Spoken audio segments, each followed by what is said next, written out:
केवल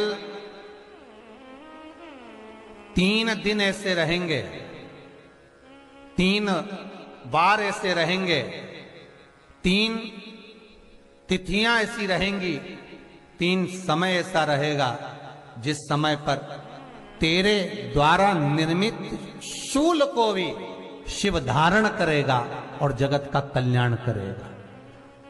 3 दिन, 3 तिथियां, 3 बार, 3 नक्षत्र, 3 घड़ी, 3 पल।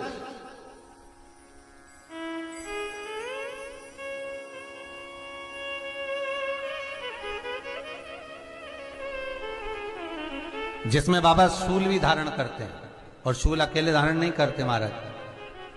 जो धतूरा होता है ना, दर्शन करें धतूरे के, कांटे कांटे सा होता है धतूरा, तो वो धतूरे के साथ में बाबा शूल धारण करते हैं, बेलपत्री के शूल को। ये बहुत बहुत आनंदमय कथा है महाराज जी। जिसके जीवन में हमेशा कांटे ही मिले हैं।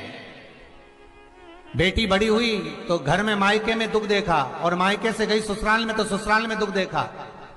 ससुराल में भी दुख देखने के बाद में भी पति को बहुत कुछ काम खुलवाया, बहुत धंधे खुलवाए, नौकरी लगवाई, पर वो पति बार बार छोड़ कर आ गया, बार बार तकलीफ भोग रहा है, बार बार कष्ट भोग रहा है। फिर थोड़े दिन काम करता है, थोड़े दिन छूट जाता है, फिर व्यापार में बढ़ता है, फिर छूट जाता है, फिर कोई दुकान खुलवाई, थोड़े दिन अच्छी चली, फिर वापस वहीं घर पर आकर बैठ गया। अर्थात उसके जीवन में वो शूलता चल रही है। तो बाबा देवाधिदेव महादेव कहते हैं, ये 3 घड़ी, 3 पल, 3 नक्षत्र, 3 समय, 3 दिन में जो शूल मुझे समर्पित करता है, उसके जीवन से मैं शूल हटा देता हूं। वो 3 दिन लिखे स्कंद पुराण।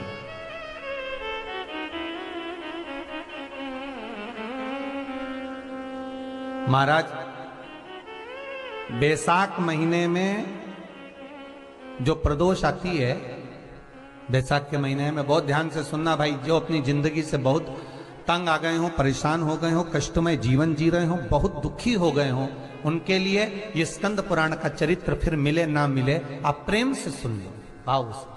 पहला, बैसाख महीने की प्रदोष, चाहे वो शनिचरी प्रदोष हो, चाहे रविवार की हो, सोमवार की हो, मंगल की हो, बुधवार की हो, गुरुवार की हो, शुक्रवार की हो, शनिवार की हो, कोई भी वार की हो, पर बैसाख महीने की प्रदोष, प्रदोष काल में शाम का समय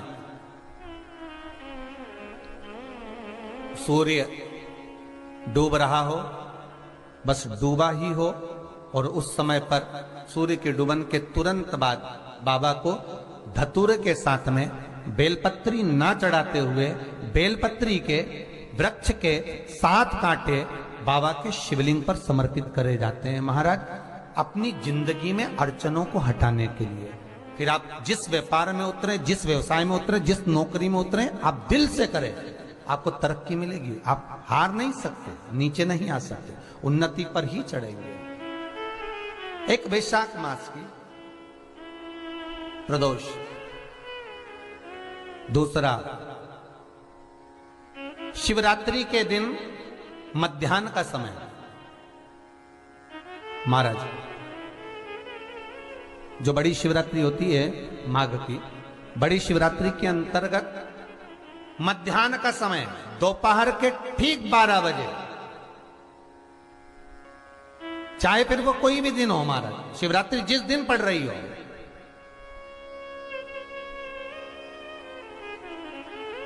उस दिन भी धतूरे के साथ बाबा को 7 कांटे बेलपत्री के वृक्ष के समर्पित होते हैं महाराज। इसमें आप ये वाले जो कांटे हैं, जो शिवरात्रि के दोपहर 12 बजे वाले हैं, अगर कोई मदिरा पीने वाला हो, व्यसन में डूबने वाला हो, कोई जुआ खेलने वाला हो, कोई गलत वैश्यावृत्ति करने वाला, या अपने मार्ग से विचलित कोई व्यक्ति है, उसके लिए भी ये कांटे बहुत काम आते हैं महाराज। दूसरा, पार्वती, तेरे द्वारा तेरे नयन अश्रु से जो प्रगटा हुआ बेल का वृक्ष है, द्वितीय शूल मैं वहां धारण करता हूं, तृतीय शूल, तीसरा शूल जो वर्णन करा गया महाराज, भगवान श्रावण के महीने में जो भी दूसरा सोमवार पड़े, जो भी पड़े, श्रावण के महीने का दूसरा सोमवार। आप सबको पहले भी श्रावण के महीने में जो कथा कही उसका व्याख्यान वर्णन करा कि श्रावण का महीने का महत्व क्या है, वो भी आपको ऑनलाइन कथा में आप लोग सुन चुके हैं, लाइव कथा में श्रावण का पूरा महत्व बताया था कि श्रावण के महीने में शंकर भगवान को पूरा लेखा जोखा का भार प्रदान किया गया था। दूसरा सोमवार, श्रावण के महीने का जो दूसरा सोमवार होता है, उस दूसरे सोमवार में रात्रि के समय पर, अर्थात शास्त्र अब घड़ी और पल का स्मरण करेंगे तो रात्रि के बजेंगे 10 से 12 बजे, मारे 10 से 12 के बीच में धतूरे के साथ बाबा को शूल समर्पित होता है महाराज।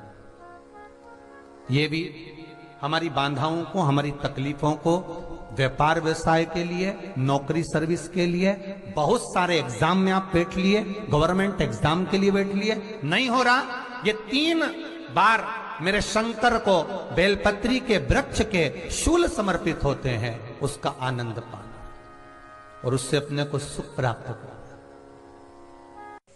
वीडियो पसंद आए तो प्लीज लाइक कर सब्सक्राइब करें और कमेंट में केवल हर हर महादेव जरूर लिखें। धन्यवाद।